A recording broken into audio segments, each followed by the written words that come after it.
what I'd like to talk about first is, you see the picture of me. This is me off the coast of Kenya. We just finished up an operation.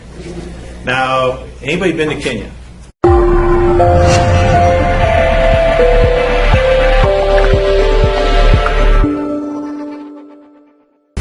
Has anybody been to Kenya? Anybody been to Africa or lived on the equator?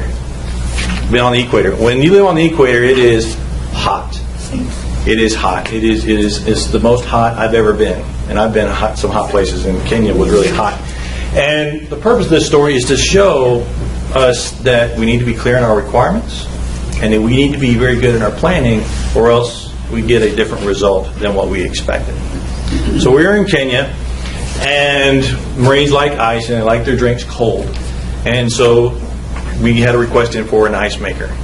And we first got to camp. I really didn't see the ice maker. We didn't see it around. And the logistics officer came by and said, hey John, where's the ice maker? He said, you see that deep freezer over there in the corner? And I said, yeah, it's right there. Is that where you put the ice? Do you see the guy sitting next to the deep freezer over there in the corner? I said, yeah. He said, well, what he does is he takes the plastic bags, fills them full of water, places them in the deep freezer. When they're frozen, he reaches into the deep freezer, pulls them out, puts the ice in the cooler, fills another bag, and he puts it into the deep freezer. Therefore, we have the ice maker. The ice maker that's what they contracted for. They contracted for an ice maker. Now, when we think of an ice maker, what do we think of? We think of what we see in a hotel or a restaurant where there's lots of ice coming out, there's plenty of ice. Needless to say, the logistics officer was not happy. But at the same time, the contractor had fulfilled his requirements as he had stated it on his paperwork. So we want to make sure that when we have planning, we plan requirements. We're also clear in those requirements so that we get what we want when we need it. Now tonight, if you'd like a copy of the slides, you can get a copy of the slides. If you have a QR code reader, you can flash that. Plus, I have your email addresses, and I'll send you out a way to get the slides if you'd like those slides. And you really can't see that. And if you go to watch this tomorrow, if you go there and just subscribe, it helps us get YouTube ranking, get up there, and more people watch it, and we can share this information. Because by you being in this room, you've separated yourself from a lot of folks. You're a supply leader. And Brian and I were talking earlier that, when you go into a room and you achieve cost savings, the other way to look at it, the flip side, is you've generated additional profit for your organization. Most say, well, I just saved $1 million. Hey, boss, I just saved $1 million. You're going to say, congratulations, great. Now, what if you go in and say, hey, boss, I just generated you $1 million extra profit? He's going to say, what do you mean? Tell me about that. Same thing. Because when we save 2.5% cost savings, it's the same as generating the same profit of 10% worth of sales. And it really just talks about being simple, being clear, and focused, and getting the job done. What I did in the Marine Corps is, over the 20 years, I went through, they sent me to school to get smart, got a bachelor's degree, they made me an officer, then I went through, got my master's degree in global operations from the University of Phoenix. Then I was still in a base job and knew I was going to the fleet and wouldn't have time, so I went ahead and pursued a doctorate in international business with a specialty in supply chain management. And the result of that doctorate was this book here, Supply Chain Management by the Marine Corps in Operation Iraqi Freedom. Now, you can get this book for the next 5 days on Amazon for free. You just go there, download the book, and you've got a copy of it for you. We scheduled that promotion just in time for this, so you wouldn't have to pay $1 to get the book.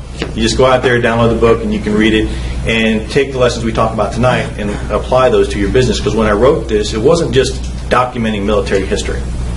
Part of going through that process is drawing the conclusions and the correlation between how the military does business and how business does business, and seeing the relationships. And that what we end up finding and what we discover is that the fundamentals are the fundamentals no matter where you are and what you do. If you understand the fundamentals, you can execute the supply chain. Does that make sense? Hoorah! Hoorah! Hoorah! Hoorah! So we'll find out, how to go through the Marine Corps did their job and what they did to be successful. And when they did supply chain management, they were focused on maneuver warfare. Maneuver warfare is focused on speed and moving faster than the enemy. When we're in business, who are we moving faster than? The competition, right?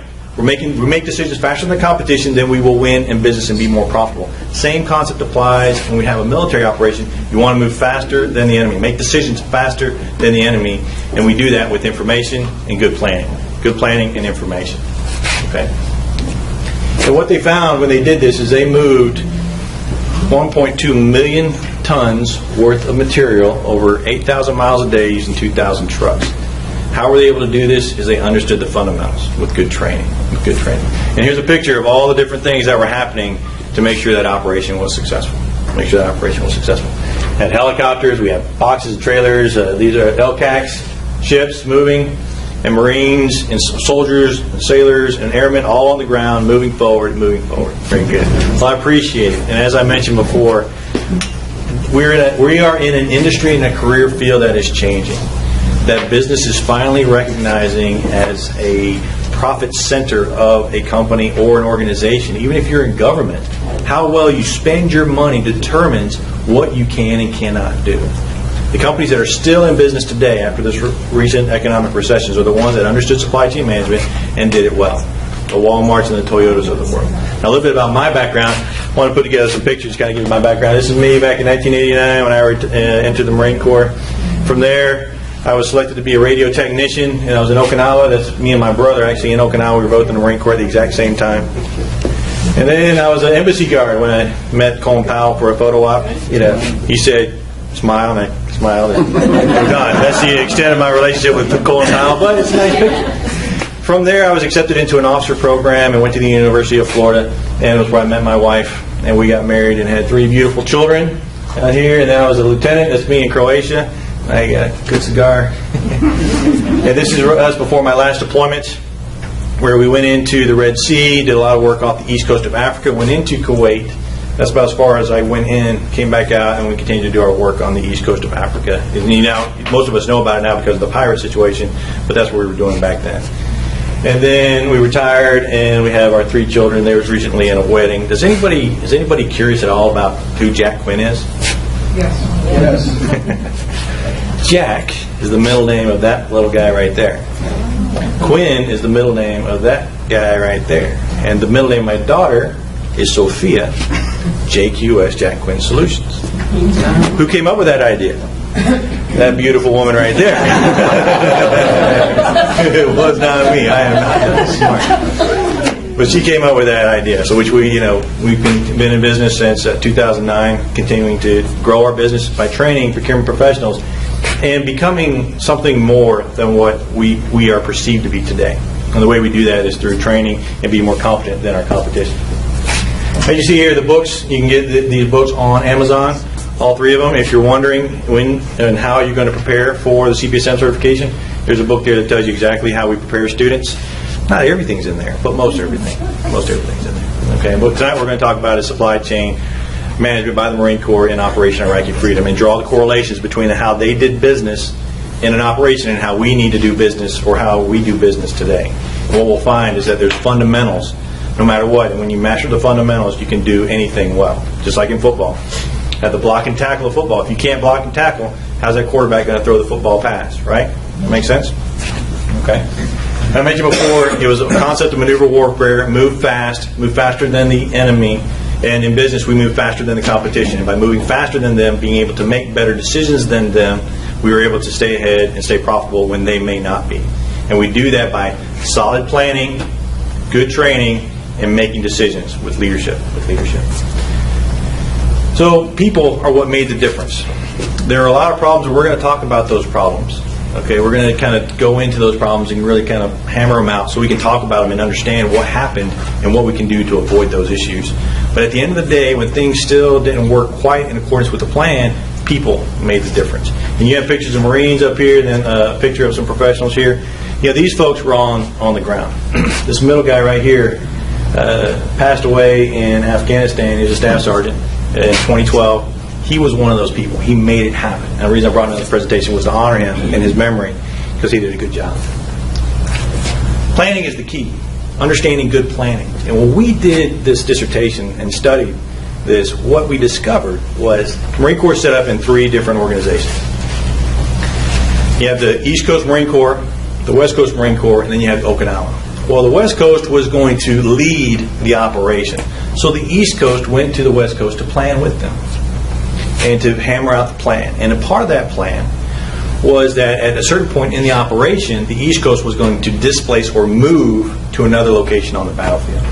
That was the plan when this particular planner that we interviewed, that's when he left the West Coast and came back to the East Coast. That's what he thought was going to happen. So he briefed the East Coast. He briefed the East Coast and said, you know, at a certain point in the operation, we're going to displace and move. The East Coast said, that's great, but that's not what we're going to do. We're going to be operationally focused, not tactically focused, and we're going to support the entire theater. It would make sense that if there's a change in the plan, we should communicate the change, correct? That did not happen. Okay, so when they started the operation, it got to a certain phase, the West Coast commanders thought that they were going to displace, and when they gave the order, they didn't move. So immediately, the assets they thought they had and they were going to be able to use to support the forces on the ground weren't there. So they were planning for the ability to move 25 to 50,000 gallons of fuel at a time, and really what they had, the units had 15,000 gallons capability to move. So that put a huge strain on the assets on the ground. Now, think about this in business. How many times does your executive team put together a plan, and they have a marketing plan where they're going to capture more market share, they're going to increase sales, they're going to bring in a new product, and then they tell you about it? Anybody experience that? How do you feel about that? Say it again? That never happened. That never happens. It never happens. Well, being part of the planning process is what's imperative. When you go through CPSM certification training, not only do we talk about the planning process itself, but we also talk about how to develop that leadership so that I can be effective in part of the planning.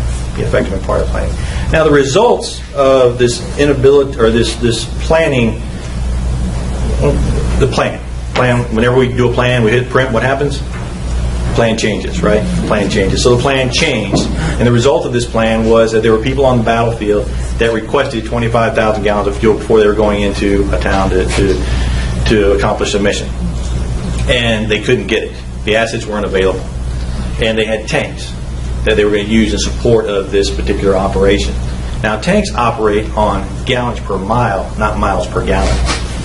And they had a request for 25,000 gallons of fuel, and they didn't get it. What ended up happening was a helicopter flew in with 3,500 gallons of fuel, and they prioritized and they put the fuel where it needed to go, and they would continue to move forward in the mission. Now, is that similar to what you all would do? You only have a limited number of assets. You become aware of it. What do? You prioritize, you make a decision, and you move forward. You continue to execute. All the systems in the world are not going to replace that decision-making ability of you all in this room right here, right now. Does that make sense? But it's also something that happens in industry every day. A couple of years, not only 2010, but also 2011, what happens in Greenland? Volcano goes up. What happens when that volcano erupts?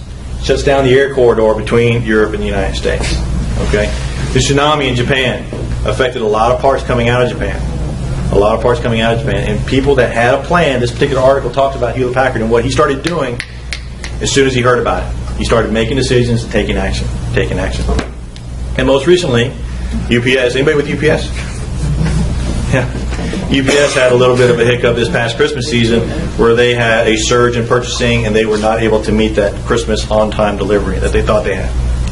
But they continued to move forward and they were able to do this. But there was an assumption made in somebody's planning that wasn't necessarily validated, and when it turned out to be true, he had to adjust the plan. Does that make sense? Okay. And when we do a plan, we go through a planning process. How do we know the plan is going to work? What do we put in place to make sure that the plan is actually going to be executed and monitor the results of that planning throughout the planning execution? Okay. What do we do? First, we plan. It's an essential part of strategic sourcing, but then we put in metrics. Right? How many of us use metrics on a regular basis? How many of us that use metrics, the organization where you are, everyone understands those metrics the same way?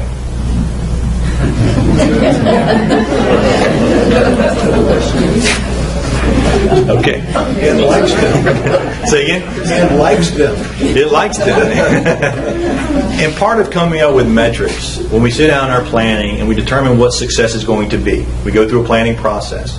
Right? When we go through a planning process, we come up with a vision, a mission, all the goals we're going to develop so we can show we're successful. The way we know we're successful is we have good metrics. We're going to achieve this much cost savings or this much profit generation.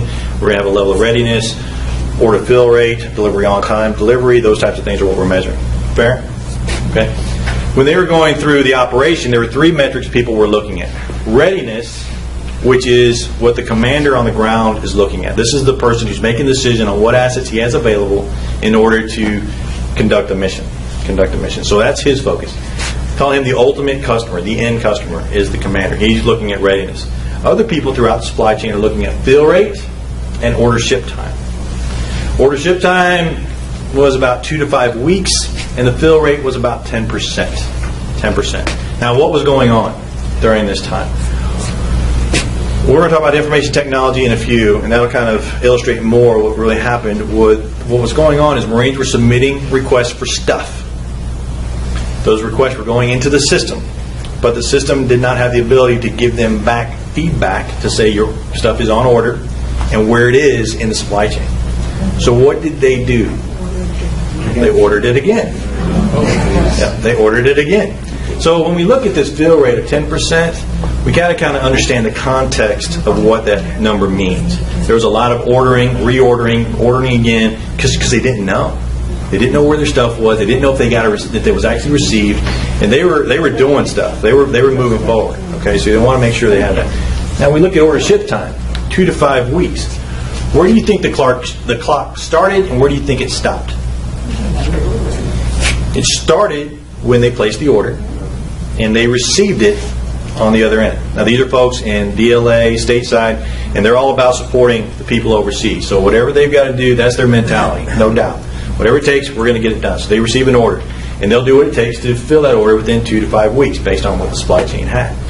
Now when do you think the clock stopped? It stopped at the port of debarkation going overseas, which was Norfolk. Now, what's the rest of that story? Right? It's got to go from Norfolk all the way over to Kuwait, where it gets loaded off the ship, and from there it gets loaded off the ship, and then it moves forward. If they know what's inside the container.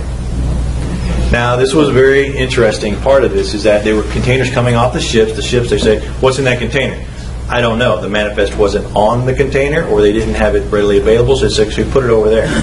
Now, you got all this material coming in, so that pile over there got bigger and bigger and bigger and bigger to where it was just a pile of Iron Mountain, just moving forward. And I know this to be true because in 2007, when I was in Albany, Georgia, which is the logistics base for the Marine Corps, they were bringing these Connex boxes back, opening them up to inventory them to find out what was in there.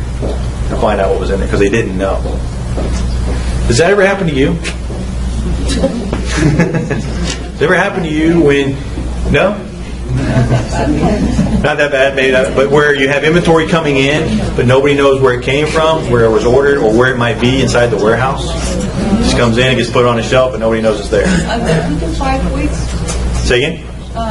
The order ship after 5 weeks was, you said, when it was dropped off at the Norfolk, Virginia, which is it's a naval base in Virginia where they then put it on the ship or a plane and they ship it into the Okay.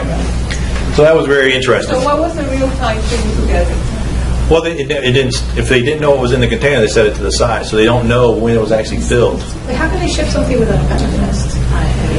They were using military channels. So if it shows up on the truck, they put it off the truck, they put it on the ship, and they ship it. There's no customs or borders now. So they say, hey, it's got to go. Somewhere there was a list of what was in that Connex box. Somewhere. Okay. Yes, sir. One of the issues that caused the loss of data was the transfer from the military system in Norfolk to Impress Shipping. So the military was calling up a shipping line and saying, we're going to take over a couple of your container ships to get this stuff either to Saudi Arabia for stuff going in through Jordan, or to Kuwait. So when it went into the commercial system, all of the information went to the commercial system, and there was no link to get the information from the commercial system back to the military in Kuwait. It came from the commercial system back to the military in Norfolk, who then had to get the data back over to Kuwait to try to match up data with the shipment and hope you got the data matched to the right shipment and the right container. This was early on. You got fixed fairly quickly, but that was one of the issues, was military to commercial to military. The systems didn't communicate. Say again? The systems didn't communicate. We're going to talk about that. Because the Marine Corps was actually going through a transformation at that exact time where they were on two different systems. We're going to talk about that in a minute. We're going to talk about that in a minute. Okay? So we had misaligned metrics because there was a lack of understanding of what they all meant and how they all contributed to the end result, which was readiness. How did that work? So a logistics commander or a supply officer is saying, hey, I got my fill rate. My order ship time is on time. It's moving. I'm good. My saying fill rate. Okay, I filled mine and it went. I did what I was supposed to do. But then the commander's like, where's my stuff? Okay, so there was just, not that people were doing things wrong, they were just had a different perspective. So when we develop metrics for a plan, we want to make sure everybody understands the plan and understands the metrics and the impact of those metrics. So when we see a fill rate of 10%, what does that really mean to readiness? What does that really mean to readiness? Okay, we want to understand that. Okay, so the result of this, according to General Christensen in his testimony to Congress, was there's a huge backlog of supply in the system, throughout the system. There were a lot of wasted funds on Connex boxes or containers that were just set aside, and they're paying the rent on those or demurrage. They're just waiting. It's just money just getting spent. That's one of the missions of Albany at that time. I was saying in 2007, it's like we got to stop paying rent for these things.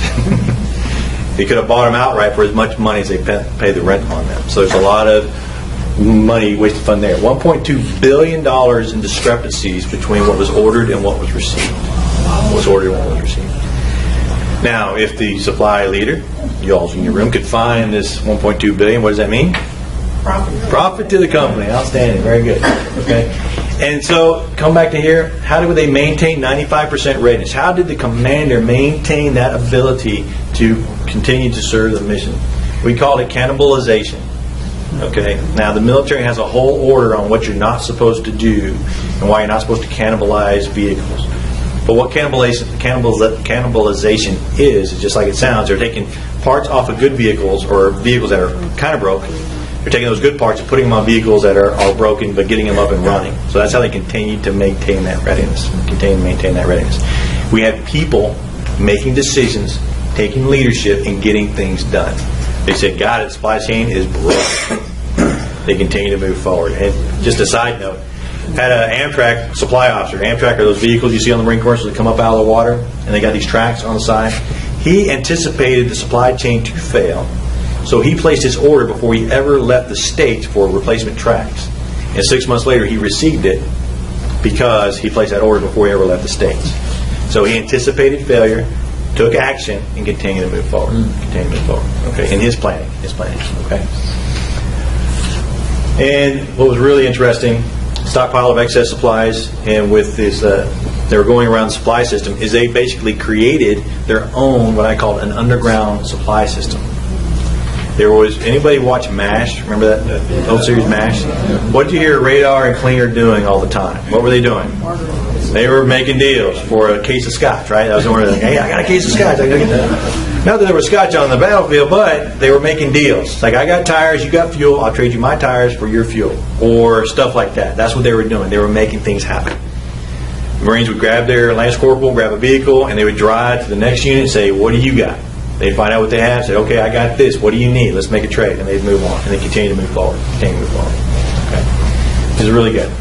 Actually, Randy, if I may add to that, that's also common. Anybody here in the airline industry or something that's actually, on the airline industry, that's very common. There's something called the AOG desk, and these are people that work for the airlines that are responsible for getting the parts that the aircraft are missing when the airplane is grounded because they need to do something. All right, AOG is responsible to get those parts. Sometimes, you know what they do, right?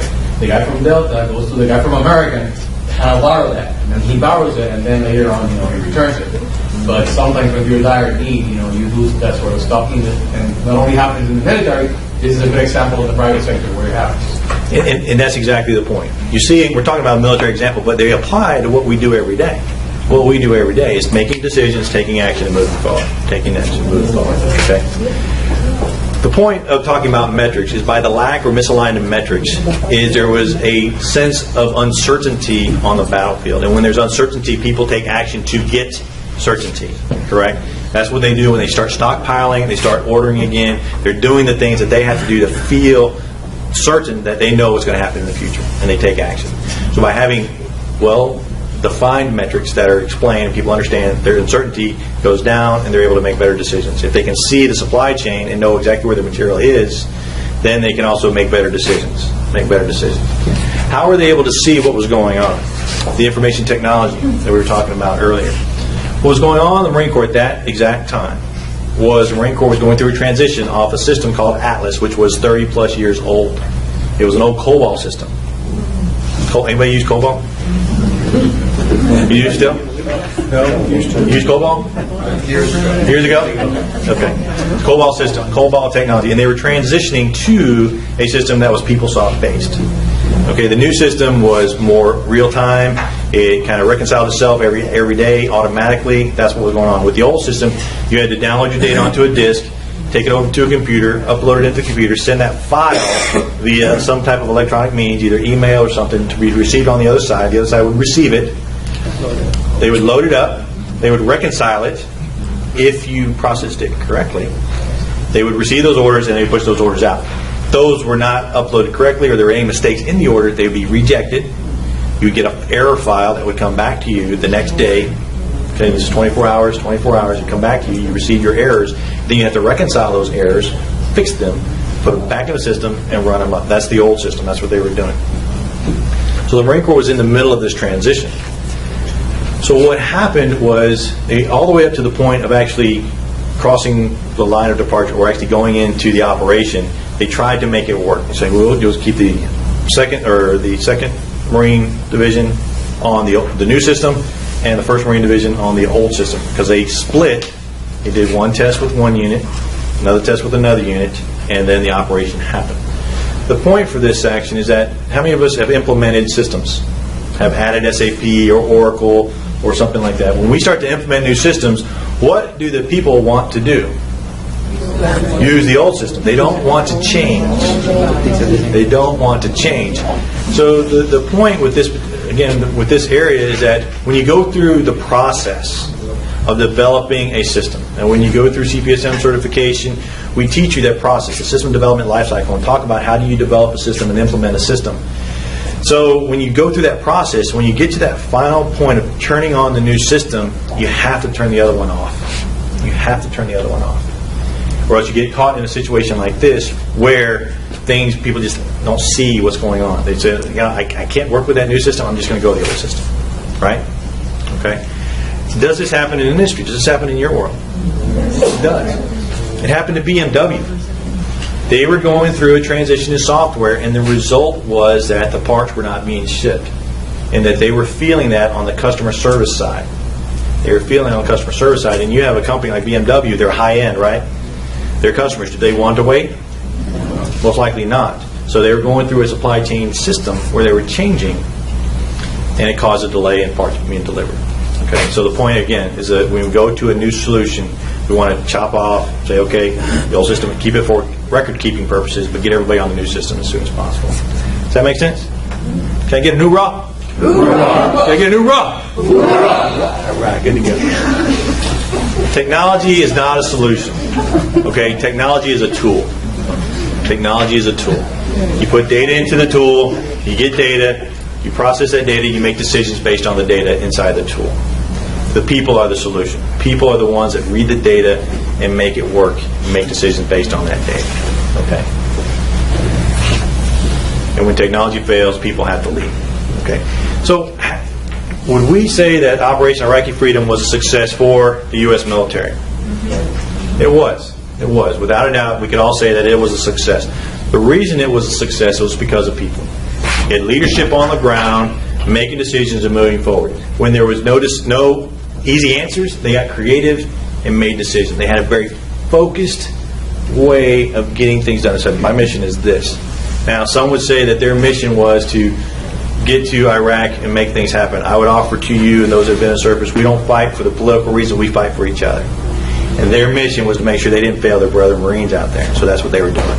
Okay, that was their focus. Like, I'm not going to let him down. I'm not going to let her down. They're going to do what they have to do to be successful. And then they had training. Their training was uniform and fundamental, grounded in the fundamentals. Grounded in the fundamentals so that when somebody had a thought, they had an understanding of terminology, they all understood the same thing, the same way. They were able to communicate faster, make decisions faster, and move forward in the supply chain. Does that make sense? That make sense?